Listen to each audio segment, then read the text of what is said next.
Naadoof nani wow das na yede kana fakkaannaa kinooti bareennee jirra warroonni immoo shurrubbaa dhaachuu barbaadan karammastuutu beedeema sinii galee warroonni shurrubbaa dhaachuu barbaadan warroonni hiikamaadhaan deemuu barbaadan immoo kanatti faaxuun akka kiyya kanatti sinitti baagismu hunda duubatti yoo hiitan faaxuun isif fixxi jechuudha. Yoo garuu nama sinii dha'uu qabaattan akkanatti dhaachuu yoo ofii keessanii ofirratti beektan ishimachuu warroonni keessattuu biyya Arabaa jirtanii mana madaamii keessa galgala dabbasaa keessan ishimadhaa bulaa kana fakkaanna galanni waaqayyoof haa ta'u. Asii ilaala deema. Akkamitti naa dhooftaree ana das nan jedhu wanni ta'u gadeen das nan jedhu ampooloo akka keessatti naa dhahe ampooloo kana mee jirtu hordoftoota keenya beeknoo har'ammoo kunoo akkuma argitanii shurrubbaa dha'uu nan beekte shurrubbaa dha'uu yoo kan beektu ta'e hin beekti yoo kan hin beekne ta'e dikkiin ishii hin jira as laala dikkiin nama daabboo godhametta shurrubbaadhaan naa koottaayii yeroo baay'ee YouTube irratti duraa shurrubbaadhaa turte jechuudha. Kanumarraa kan ka'e nanillee haa shurrubbaa dhaachaa turte sammee har'a naa dha'iin jedhee dabbasaan kiyya immoo baay'ee dheerate yaajamaa nullaalina baay'ee dabbasaa kiyya garsiisuma hunda akkaata shaggaara kan akka malee illee ol fageessin gadi sississin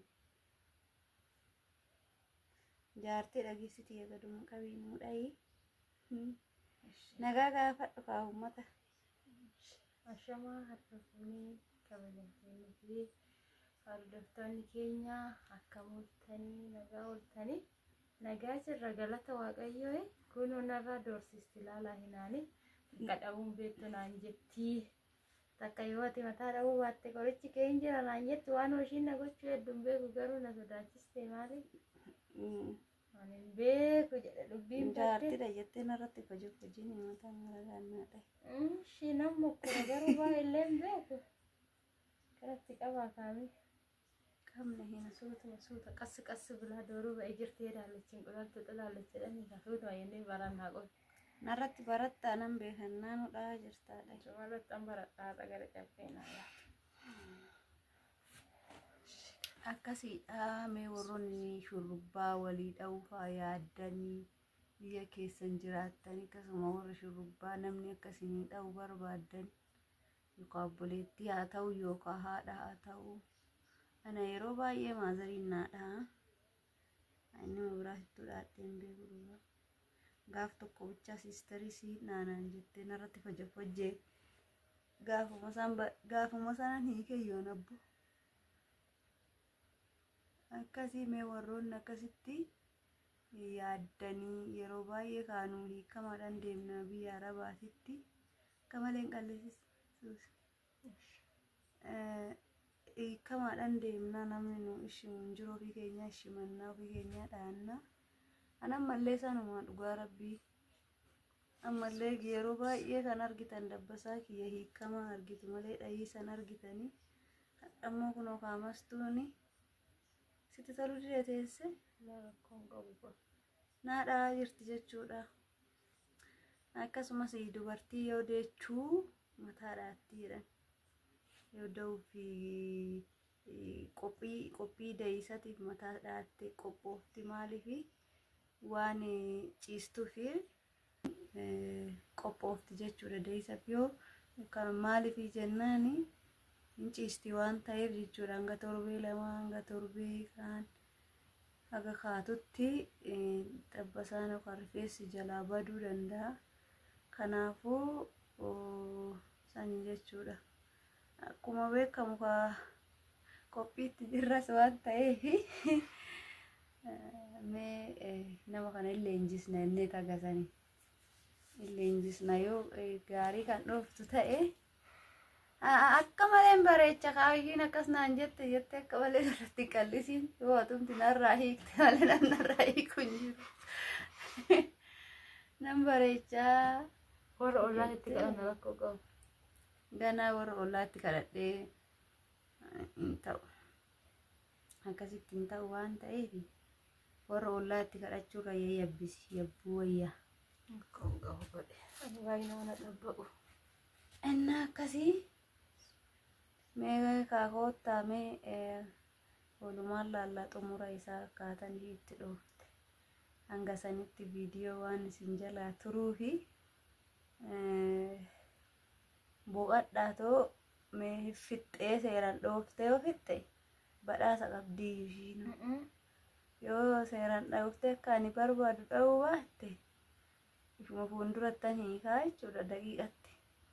Dubbiin badde. Kana fakkaata turtii gaarii isiniif haa ta'u.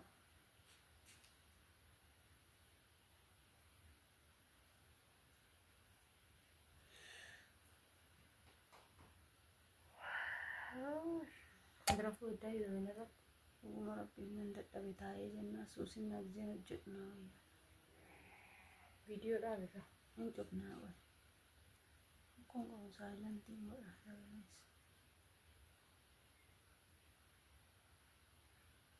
Televizyiinis seennaan hin ta'u iyyuu nammas.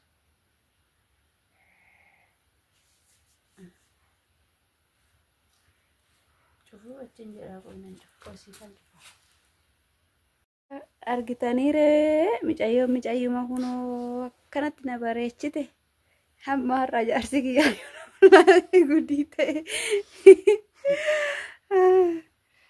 akkatti dhoofti baay'ee bareeda dhugaa baay'een jaalladhe isiniin jechuu barbaade tanaani baay'eewwan jaalladhe rabbi naa gana hin beektasseenee ani harka keetii fayyaa kennumee xumurii sanuu xumuri. Akkanatti intala bareedduu bushaa edaayoo mataa hiikkatte. Akkanatti kiroo na bareechitee bareedii.